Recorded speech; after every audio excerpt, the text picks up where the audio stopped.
Sou o Ney Fernando Perracini de Azevedo, atual presidente do Centro de Letras do Paraná. Tenho uma relação muito próxima com essa entidade, porque nasci bem próximo, quase em frente, e brincava, quando criança, nesse trecho da Rua Fernando Moreira, que ainda estava fechada para o tráfego, porque estava em obras, estava em implantação e havia problemas com alguns moradores que não tinham deixado as suas residências. Então eu brincava aqui e na década de 50, criança, eu via o nascer de uma construção que hoje eu sei que era do Centro de Letras do Paraná. Aquela obra me chamava a atenção porque era a primeira dessa quadra, já que a abertura da avenida fez com que ficasse de frente para ela os fundos de vários terrenos de outras ruas. E o destino quis que, depois de trabalhar em muitos outros setores, muitas atividades, acabei ingressando como associado do Centro de Letras do Paraná e tendo a oportunidade de participar da sua diretoria, o que é muito honroso. Interessante é que sempre gostei de escrever. Desde criança, eu fazia em folha de papel ao maço jornaizinhos, que ninguém lia, só eu. Mas fazia com notícias, com sessões, com desenhos, imitando fotografias, imagens, etc. Então eu tinha um gosto muito grande por escrever e talvez pelo jornalismo, não sei.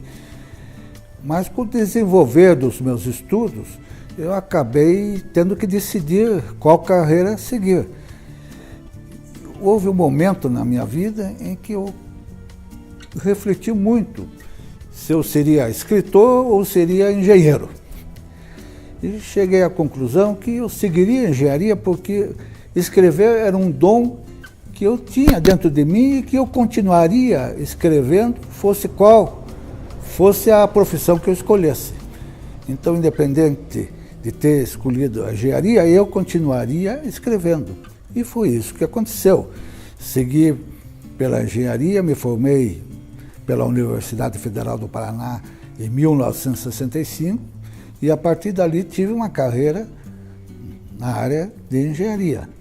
Porém, nunca deixei de escrever. Tanto que, já recém-formado, passei a colaborar com jornais da área de engenharia. E tem uma publicação onde eu colaborei com mais de 100 artigos. Eu era recém-formado, toda semana escrevia um artigo publicado, o que me entusiasmou muito, porque o fato de ver o que você escreve devidamente difundido é animador. O fato de eu escrever me ajudou muito na carreira de engenheiro. Formado, o meu primeiro ano de atuação profissional foi na área de rodoviária, trabalhei um ano no DER Paraná. Em seguida, fui convidado pela Copel para fazer parte de um grupo que faria o levantamento de todo o potencial energético sul do Brasil, o Comitê Coordenador dos Estudos Energéticos da região sul do Brasil, chamado Comitê Sul. Seria um privilégio muito grande trabalhar nesse comitê, e eu tive esse privilégio de participar com profissionais do mais alto nível do mundo, porque o trabalho era patrocinado pela ONU e executado através da Canambra, um consórcio que tinha a participação de canadenses. Então, nesse trabalho no Comitê Sul, eu pude desenvolver muito essa atividade de projeto no setor energético. E definimos ali naquele comitê as principais opções de usinas hidrelétricas para todo o sul do Brasil. Já tinha sido realizado um trabalho no Comitê Centro-Sul, já tinha sido realizado um trabalho na região Sudeste, inclusive englobando os rios Paranapanema e Paraná, cujas bacias estão dentro do estado do Paraná. E o nosso trabalho no Comitê Sul tratou a partir do Iguaçu para o sul dos outros grandes rios e fizemos então um levantamento do potencial energético disponível e identificamos as principais usinas. Foi uma experiência muito grande, profissional e de vida, trabalhar no Comitê Sul. Terminada a atividade no Comitê Sul, a Copel me convidou para continuar na empresa. Trabalhei ligado à construção da usina hidrelétrica de Salto Osório. Foi a primeira indicada pelo Comitê Sul e foi executada de pronto pela Copel para a Eletrosul, pois a concessão acabou sendo dada à Eletrosul. Porém, a Copel já estava desenvolvendo os trabalhos da usina, de modo que ela ficou responsável pela construção. Trabalhei muito nessa obra, inclusive participei junto com renomados engenheiros do Paraná, tanto na obra principal como no acampamento. Foi construído um acampamento para cerca de 10 mil pessoas, totalmente desmontável. No caso, foi utilizado um sistema de pré-fabricação de edificações de madeira. E toda a infraestrutura também foi projetada com vistas a reaproveitamento. Terminada a obra, ficou só a vila residencial de Salto Osório, aqueles operadores da usina. E os demais equipamentos que tinham sido montados para a habitação, para a residência dos trabalhadores da obra, foram transferidos para outras usinas. A partir de Salto Osório, eu fiz carreira dentro da Copel, trabalhando em outras obras de usinas hidrelétricas. E também atuei por quase 5 anos na manutenção de obras civis de toda a empresa, implantando um setor na Superintendência de Operação e Manutenção da época, que era responsável por toda a infraestrutura operacional.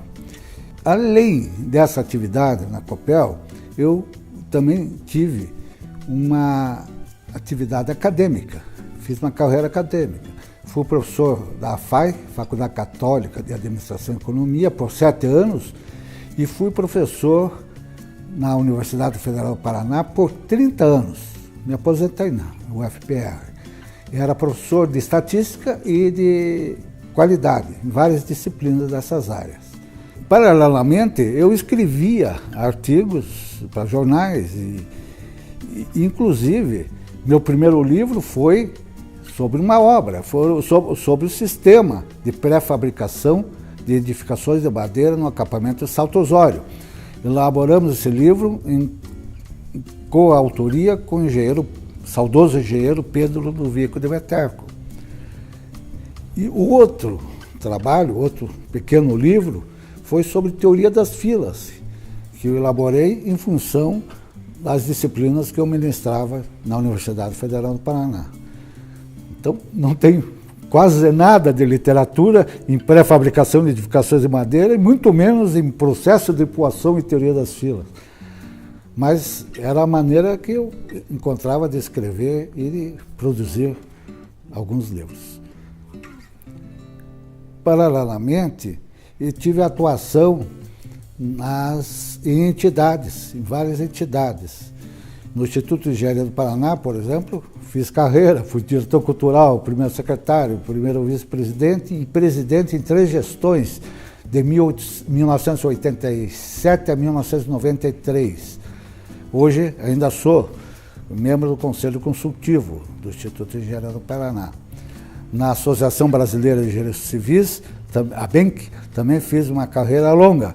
Eu participei da fundação do Departamento do Paraná em 1980, fui seu primeiro presidente desse departamento.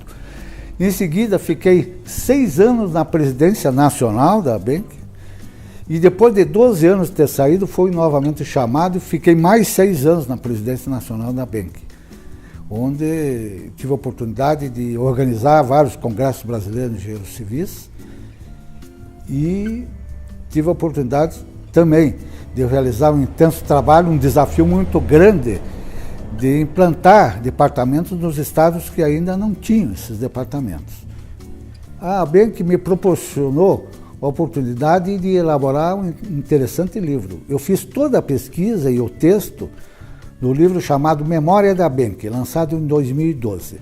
Esse livro apresenta a história da entidade desde a sua fundação até 2012. Não só da diretoria nacional, como dos diversos departamentos. Então foi um trabalho bastante complicado, mas eu me dediquei com afinco e acabou saindo essa publicação que eu acho muito interessante em termos de história da engenharia brasileira. Fazendo uma reflexão sobre a minha vida, eu concluí que eu sempre me dediquei a entidades com muito entusiasmo. Além do Instituto de Engenharia, além da ABENC, eu participei de outras entidades. Por exemplo, eu fui até presidente da Associação de Pais e Mestres do Colégio Santa Maria por 2 anos. Fui secretário do Instituto Histórico e Geográfico por 2 anos. Fui secretário do CREA Paraná por 3 anos. E até hoje participo do Rotary Club, no Rotary Club Curitiba Cidade Ecológica, que é um dos clubes de Curitiba. Então, eu sempre gostei dessa vida comunitária, sempre gostei dessa participação e isso representou muito para que eu chegasse ao Centro de Letras, porque eu gosto desse movimento social, digamos, de quem integra idealisticamente entidades sem fins lucrativos.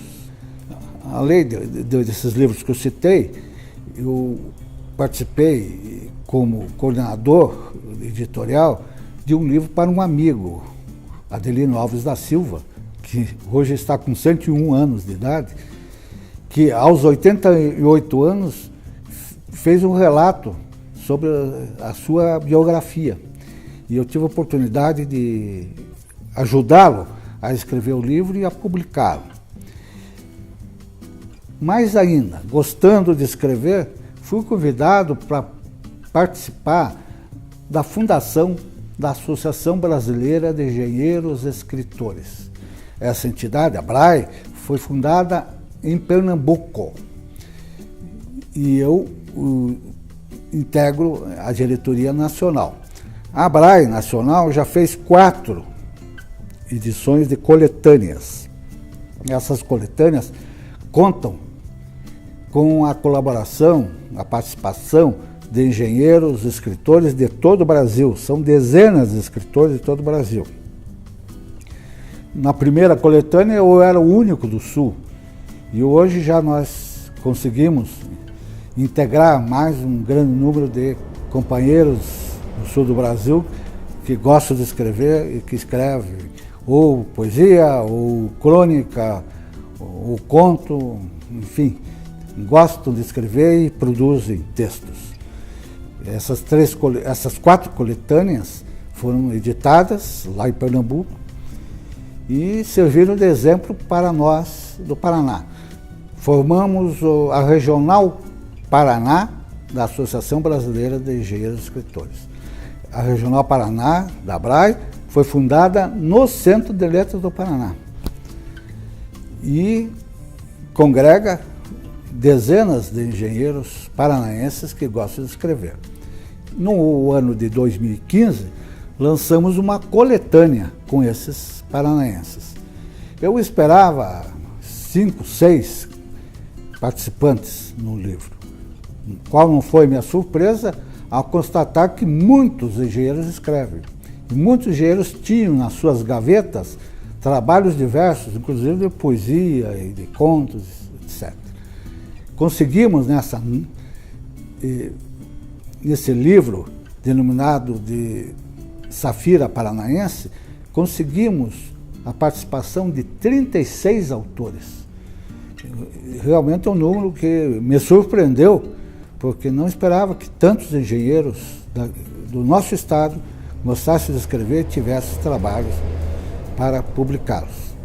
Esse livro, Safira Paranaense, foi lançado em 2015 e revelou uma faceta diferente de muitos profissionais da engenharia. Por gostar de escrever, sempre tive uma admiração muito grande pelo trabalho desenvolvido pelo Centro de Letras do Paraná. Depois de aposentado e de ter deixado o comando da Associação Brasileira de Engenheiros Civis, passei a frequentar assiduamente o Centro de Letras. Fui convidado para integrar o seu quadro associativo e aproximei-me ainda mais dessa instituição. Vejo no Centro de Letras a oportunidade de intercâmbio de ideias e de experiências com pessoas que gostam de escrever, que gostam de cultura e que têm muita sensibilidade. É agradável participar dos eventos do Centro de Letras do Paraná, sobretudo porque as pessoas revelam, acima de tudo, o seu íntimo de uma forma bastante livre e permitindo que cada manifestação seja, no fundo, uma manifestação cultural, uma afirmação cultural. Assim, comecei a frequentar o Centro de Letras e logo fui chamado a colaborar, inclusive assumindo essa responsabilidade muito grande do cargo de presidente. Aceitei porque, em primeiro lugar, admiro, como já disse, o Centro de Letras do Paraná. E segundo, porque achei que teria condições de oferecer contribuições significativas para o desenvolvimento dessa entidade. O Centro de Letras me toca muito pela sua tradição, sobretudo pela sua tradição. Ele foi fundado em 1912, no mesmo dia da Universidade Federal do Paraná. No momento está com 104 anos de atividades desenvolvidas. Então tem uma tradição, porque ele é atuante, ele é participativo, ele nunca interrompeu suas atividades ao longo desse tempo todo. Então é uma entidade que vem construindo uma tradição muito significativa, fundado por pessoas como o Euclides Bandeira e Emiliano Perneta, de renome na literatura paranaense. Ele, ao longo dos anos, agregou grande número de intelectuais e autores paranaenses. Essa foi uma casa, tem sido uma casa de apoio aos escritores, aos autores paranaenses. E eu vejo a oportunidade de contribuir para que essa ação seja fortalecida. Entendo que com as transformações tecnológicas, sociais, culturais de todo mundo, muita coisa deva ser modificado ou adaptado a novos conceitos de vida. E acreditamos que aqui no Centro de Letras do Paraná possamos buscar novas soluções, novas formas de valorização naqueles que gostam de escrever e que escrevem. O Centro de Letras está aberto para o novo, está aberto para a busca de caminhos inovadores. E isso me entusiasma, isso me motiva. Um diferencial muito importante do Centro de Letras do Paraná em relação a entidades congêneres de outros estados é a disponibilidade de sede própria, num edifício de 2 pavimentos. Esta sede própria foi construída na década de 1950. No pavimento inferior está localizado um auditório com 111 lugares e uma biblioteca que se destaca pelos livros raros e por conter grande número de títulos de autores paranaenses. É uma biblioteca especialíssima e que é um orgulho não só para o Centro de Letras, mas um orgulho para a cultura do Paraná. Nessa sede, o centro tem a oportunidade de realizar um grande número de eventos. Tradicionalmente, toda terça-feira tem um evento, seja uma palestra, uma tarde de poesia, uma tarde de trovas, uma tarde musical, ou uma mesa redonda, uma apresentação de filme e assim por diante. Esse dinamismo também está se expandindo com a realização de viagens culturais e rodas de escritores itinerantes, visando integrar ou debater assuntos diversos com escritores de outras regiões do Paraná. Essas rodas de escritores têm uma parte que seria um sarau literário e a outra parte um debate ou pronunciamento dos autores da região visitada com autores de Curitiba e outras regiões que estejam participando da visita. Além disso, o Centro de Letras está procurando intensificar sua atuação em conjunto com outras entidades. Aqui, nas suas instalações, a Academia Paranaense da Poesia e a União Brasileira de Trovadores têm suas sedes e realizam eventos em parceria com o Centro de Letras. Além dessas duas instituições muito próximas, o Centro de Letras tem relações com outras que também fazem parte desse contexto cultural e literário paranaense. Em especial, é importante ressaltar que essas entidades, quase todas, nasceram aqui dentro do Centro de Letras. Então, foi o Centro de Letras que motivou o surgimento, por exemplo, da Academia da Poesia, da União Brasileira de Trovadores e da própria Academia Paranaense de Letras. Esse é um papel importante do Centro de Letras como difusor de cultura e como local em que outros movimentos tiveram origem. Ao assumirmos a presidência do Centro de Letras do Paraná, motivamos a diretoria a realizar o planejamento estratégico. Com a participação de todos os diretores e de outros associados interessados, elaboramos esse planejamento estratégico, definindo a missão, a visão, os pontos fortes, os pontos fracos e os objetivos estratégicos da nossa instituição. É importante ressaltar a sua missão, definida como de trabalhar pelo desenvolvimento cultural, com ênfase na literatura e na promoção dos escritores paranaenses. Esse é um aspecto essencial para o Centro de Letras, trabalhar pelo desenvolvimento da cultura e pela valorização dos escritores do Estado. Nesse sentido, nosso trabalho volta-se para a valorização e para a efetiva ação do Centro de Letras no benefício de seus associados. Nosso grande sonho no Centro de Letras do Paraná é torná-lo forte o suficiente para que os autores que ele projete tenham uma visibilidade maior perante a sociedade. Nesse contexto literário paranaense, infelizmente, muita gente que escreve muito bem, que tem valores literários indiscutíveis, não é devidamente reconhecida, porque não há um espaço maior na divulgação perante toda a sociedade desse trabalho literário. Eu acho que o grande desafio do Centro de Letras do Paraná é quebrar essa barreira, destruir esses obstáculos à maior visibilidade dos autores paranaenses.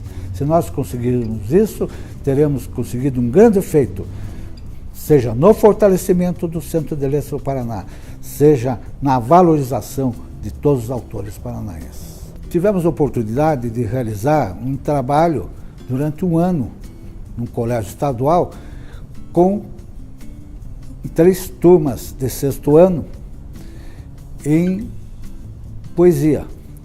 Uma poetisa se prontificou a fazer esse trabalho voluntário durante todo o ano, uma vez por semana, dentro de uma disciplina de português, e passar informações literárias e motivar o interesse, sobretudo, pela poesia. O resultado foi excelente. Tivemos cerca de 120 alunos motivados, querendo mais, escrevendo, tendo nos seus cadernos poesias elaboradas e refletindo o que é importante. Não é só escrever uma poesia, não apenas juntar palavras bonitas, mas o mais importante é a reflexão. E tivemos, nesse trabalho realizado nesse colégio, tivemos excelentes demonstrações de evolução dos alunos na parte de reflexão e de participação integrada, porque eles aprenderam também a trabalhar em conjunto. Então acreditamos que a arte, do modo geral, a cultura, especificamente a literatura, tem um papel importante no sentido de melhor educar as crianças brasileiras, melhor preparar os alunos dos diversos níveis e de contribuir, sobretudo para isso que eu falei, a reflexão.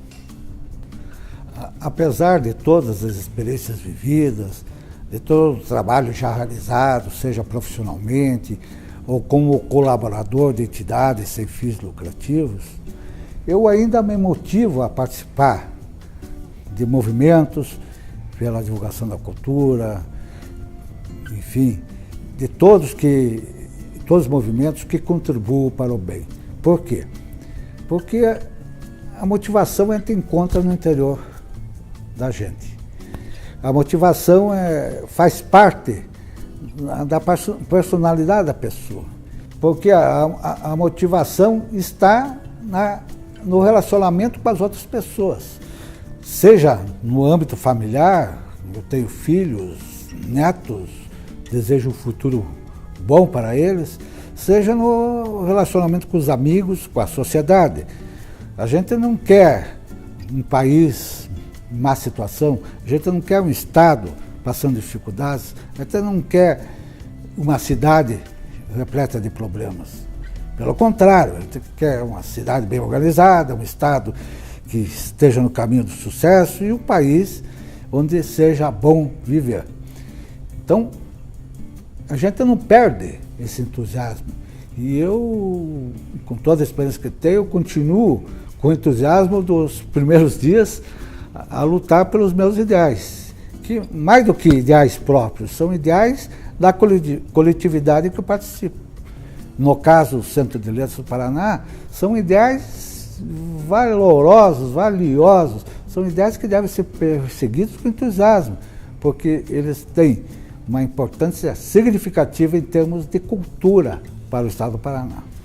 Outro dia, uma senhora nos procurou no Centro de Letras, porque ela se sentia isolada no ambiente que vivia por ser escritora. E não tinha com quem trocar ideias, nem para quem mostrar o que ela escrevia. E após essa visita, ela passou a frequentar o Centro de Letras e está feliz, porque aqui ela encontra ressonância para aquilo que ela escreve. Ela pode trocar ideias, pode mostrar suas obras, seus trabalhos, mesmo que sejam modestos, depende de cada pessoa, depende de cada interpretação, mas o potencial humano é muito grande. O potencial humano é extraordinário. E para escrever, há pessoas que têm o dom de escrever, já nascem com esse dom, e mesmo com pequena formação escolar, têm condições de produzirem trabalhos significativos que sejam agradáveis de ler. Então, temos aqui no Centro de Letras, especialmente, escritores maravilhosos que ainda não foram devidamente reconhecidos por toda a comunidade paranaense, mas o nosso trabalho é nesse sentido de mostrá-los. E acreditamos que o que se encontra no Centro de Letras, principalmente, é o estímulo para escrever.